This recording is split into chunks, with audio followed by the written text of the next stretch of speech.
Hello Internet, it's Alex and Lewie from Barefaced again, and we are trying a whole pile of drivers, mixing them to hear how they sound combined.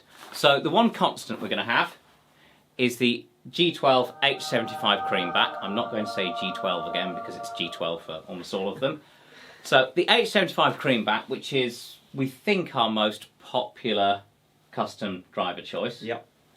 And then we're going to try pairing it with the Neo Creamback, which is lurking down there, the H-150 Redback, which is... That one. That's the... Oh, you're right. H-150 Redback, which is there, the G12-65 Heritage, which is up there, and then the M-65 Creamback, which is down there. Bottom. They're all variations on a theme. Yeah, that's a good way of putting it. Yeah. They're all quite rock. Yeah, that's why we got the Les Paul humbuckers. It's going to be fun. Yeah. Yeah. Let's make some noise. Okay. So right now we're starting with Neo Creamback on. Okay. I'm going to struggle to keep track of everything here, I Yeah, think. you play, I'll listen, and we'll see where we get. Apologies if the picture quality is all wrong. We've got a new camera. We do. It should be better, but we don't know what we're doing. Come back, Davey. I'll be back.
There's more difference there than I usually feel with cleans. Yeah, Right. there really is.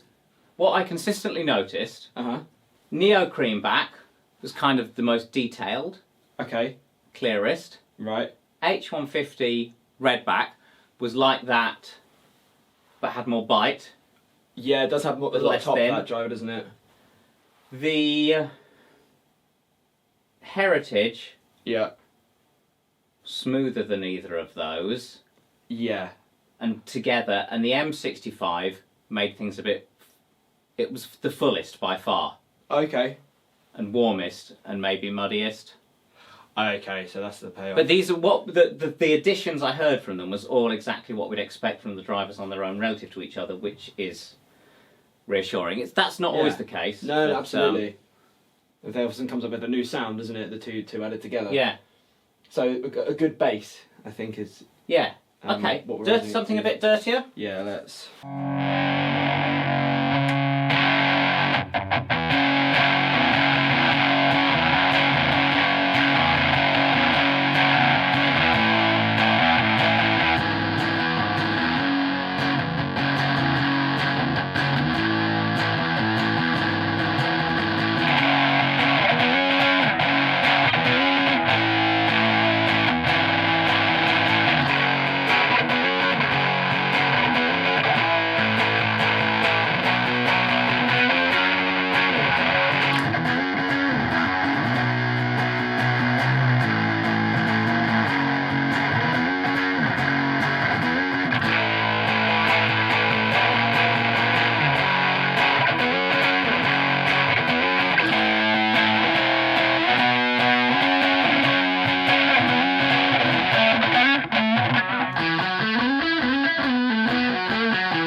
One of the I was trying to look what was going on there because I was like, which one was I just playing through? I think it was the what have we got? Sorry, flip that around. I think it was the Neo Creamback. Yeah. Feels really MIDI. Ah, no, I thought it was the Heritage. Okay, I might be yeah. Yeah, the Heritage read. has this mid push, this real mid-range sound, almost like an Alnico. Yeah. Okay. Yeah. Yeah. Smooth on the top, mid really together. Just Yeah, great, yeah. really nice sounding. The Neo Creamback didn't feel that far removed from it. It just had more top end. Maybe Wasn't that's what quite I was as hearing. much mid, but it was close. Okay. The M65, more low mid range, Yeah. Okay. and the Redback just had more top and tightness and crunch and wasn't as mid rangey. It's no louder. I thought it would be a bit. Well, it might be a little bit, but I'm not perceiving like, whoa, that's the Redback, which I thought I might because it's obviously so much more powerful. You're right, But it's actually, because not- the Redback here is rated at 100 dB sensitivity, as is the H75 that we've got on all the time in this. Yeah. But the others are only 97 dB sensitivity, so they should. Together, and it's 150 watts, so That 150 Oh, watt I won't guess make any it doesn't difference matter, to does it? 'Cause- at the power level, yeah. lowest driver. But it does mean it should stay tighter and more together because it's Yeah. it's made for more power. Its cone handles more without flexing too much, and the voice call can move further cleanly. It might be one of those things where if we cranked it like we did with the Marshall video, we'd start to see the Redback and that together being like, whoa. Yeah, the tightness. But when you've got two 12s, how hard are you going to push them? Because they're making even more output than 112. Yeah, yeah. Different sound direction? What do you think, Fancy? We've done a clean, we've done a rat. Yeah. For the clean, were you fully clean or were you tube screamer? Basic. No, yeah, fully clean. Yeah. Bit of tube screamer, you thingy? Yeah, okay.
The Heritage is fantastic, It's isn't so it? good. Yeah, you went to it and I was like, I know what that Yeah. is. And then I turned around. It's so good.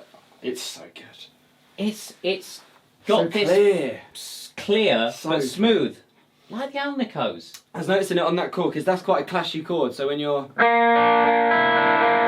there's a lot of dissonance going Yeah. in there. And then when you went to that one, I was doing that chord. I was like, suddenly it feels Yeah, less dissonant. You know. it's got the warmth yeah. of the M65, but without the woolliness. The woolliness has this low mid-range chunk. Right. Obviously, we're going to have a bit of difference because that's on the top and that's on the bottom, so that's going to be getting more boundary reinforcements off the floor. But even so, that's much more an mainly issue driver. with bass than with guitar. Right. The H150 is really good if you're going to find yourself going into heavier realms. That it's Yeah. got much more bite in the top than any of them. Yeah. It just feels like it can take whatever you throw at it as well. The doesn't Neo it? Creamback is not as far removed from the Heritage as you'd think. I think the Neo Creamback sounds almost more like a Heritage with more detail than it sounds like an M65. Right. Okay. And you'd expect it to sound most like the M65, wouldn't you? Would you not? Yeah, I think so, yeah. From layman's terms, without thinking too much about I mean, dB these are sensitivity and stuff. H-75 and M-65 Creamback, and that's the Neo Creamback, and have they all got the same cones? I think so. They look incredibly similar, I think they do. They do. You'd struggle to tell them apart, wouldn't you, from the front? Yeah, I think they're all the same cones and dust caps. So it's just magnets. And then this one's just got a bigger magnet, this one's got an H magnet, heavy magnet, medium magnet, and a Neo magnet. Right. So that I wonder if the voice calls are the same.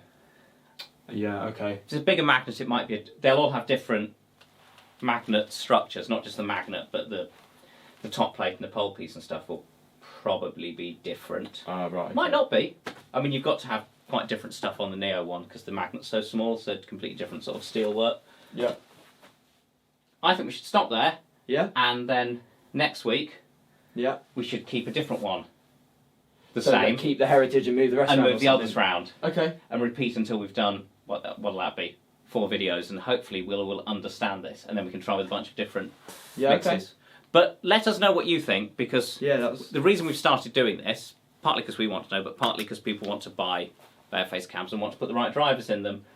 And obviously in an ideal world, you'd order these from Celestion and try them all yourself, but realistically, that's quite expensive. We're getting them through here all the time, so we have all these speakers here. Yeah. We can try them, figure it out, put it on the internet, and well, whether you're buying a bare-faced cab or not, you'll be more enlightened, but obviously they will sound better in our cabs because they do magic stuff with them, as demonstrated by this little one here. That's the AVD at the back. Does clever things. Read about it on the internet. It's everywhere. Right, we're done. Yeah, that was short and sweet, Slick. but fun. See you next time. Thank you. Goodbye. Bye.